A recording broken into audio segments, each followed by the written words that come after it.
Welcome to Business Decoded, where we break down how companies really make money. Let's decode today's business model.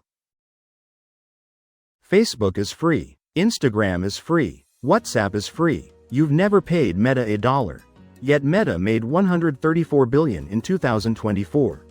Almost all from advertising. They know everything about you.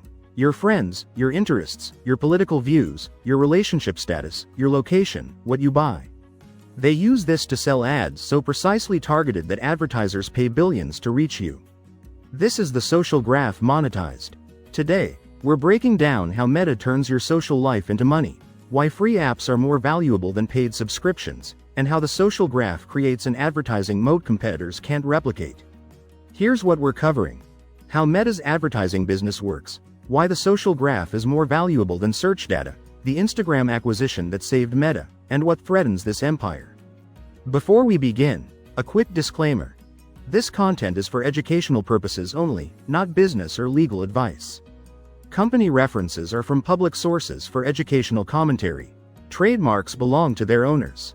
Consult qualified professionals before making business decisions. Let's start with how Meta makes money. Meta has one business model: advertising. In 2024, Meta generated $134 billion in revenue. $131 billion came from advertising. That's 98%. The remaining $3 billion came from Reality Labs, their VR division, which loses money. Meta is an advertising company disguised as a social media company.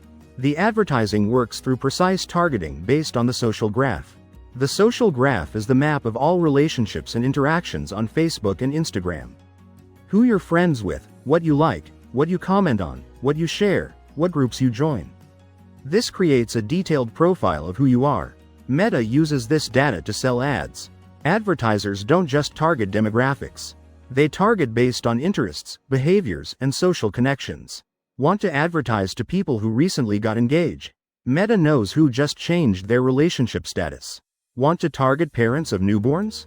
Meta knows who liked baby product pages. This targeting is more powerful than Google's search ads because it's predictive, not reactive. Google shows you ads based on what you're searching for right now. Meta shows you ads based on what they think you'll want in the future.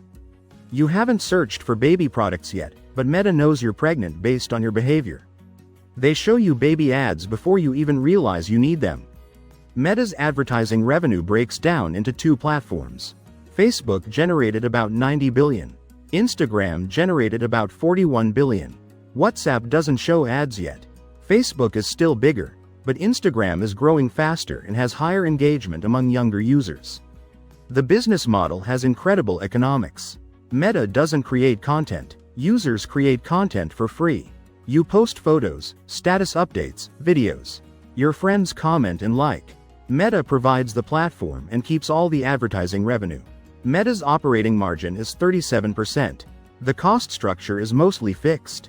Meta spends on data centers, engineers, content moderation, infrastructure. But once that's built, adding more users costs very little. Serving 1 billion users costs about the same as serving 3 billion. This creates massive operating leverage.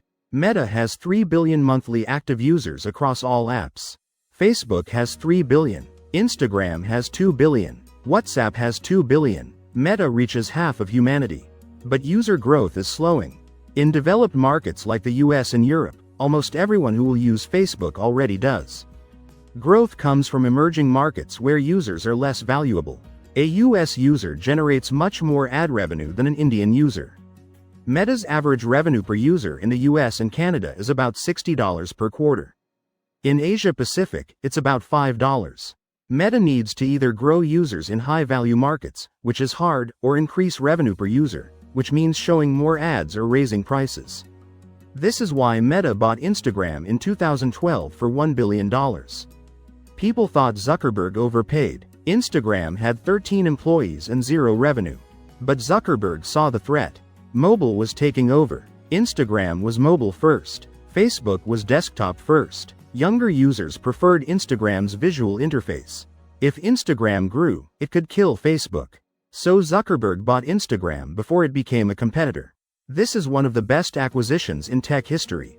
Instagram generates over 40 billion in annual revenue and is growing faster than Facebook. Without Instagram, Meta would be dying as younger users abandoned Facebook. Meta also tried to buy Snapchat for $3 billion in 2013. Snapchat declined, so Meta copied Snapchat's features: stories, disappearing messages, vertical video. This neutralized Snapchat's advantage. Meta's strategy is simple: buy competitors if possible, copy them if not. They bought WhatsApp for $19 billion in 2014. They bought Oculus for $2 billion. When TikTok emerged, Meta couldn't buy it, so they launched Reels to copy TikTok's short-form video. This works because Meta has distribution. They can copy a feature and push it to 3 billion users instantly. Competitors can't match that reach. TikTok is the exception because they grew globally before Meta could react. The problem is regulators are catching on. The Federal Trade Commission sued Meta for anti-competitive behavior. The EU has fined Meta billions for privacy violations. Future acquisitions will face intense scrutiny. Meta probably can't buy another Instagram or WhatsApp.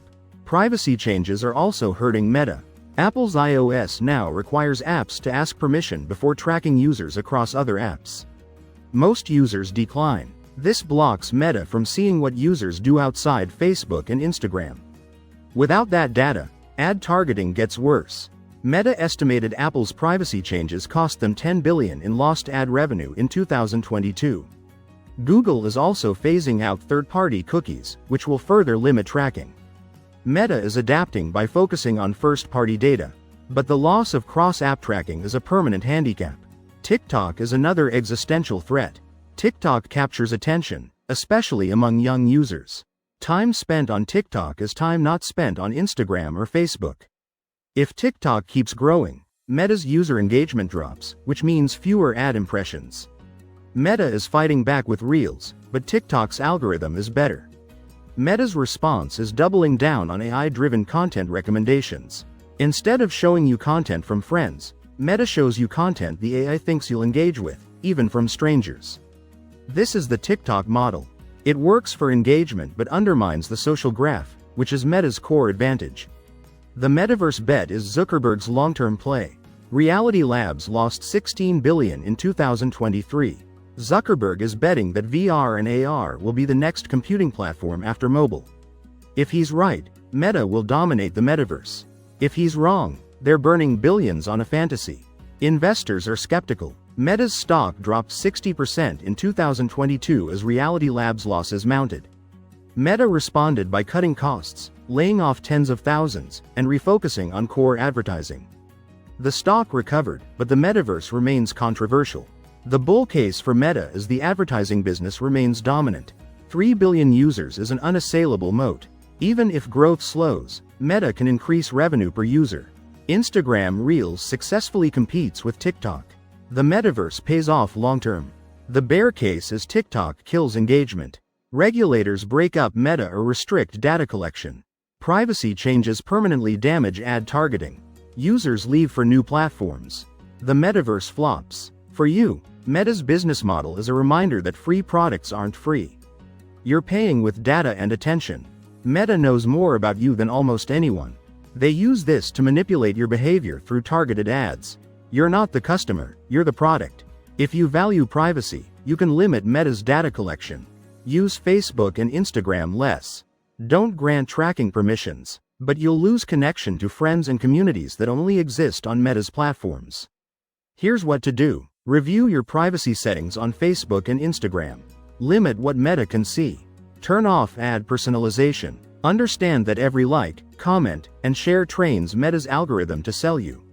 If you're comfortable with that trade, keep using the apps. If not, consider alternatives. Now, next time on Business Decoded, we're examining Netflix's content strategy. They spend $17 billion per year on content. Most of it nobody watches. Yet this strategy works. Meta made $134 billion from free apps.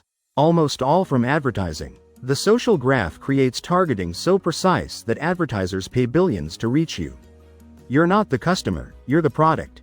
The business model works because you and 3 billion others volunteer your data in exchange for free social networking. Whether that's worth it depends on how much you value privacy versus connection. And that's how they built it.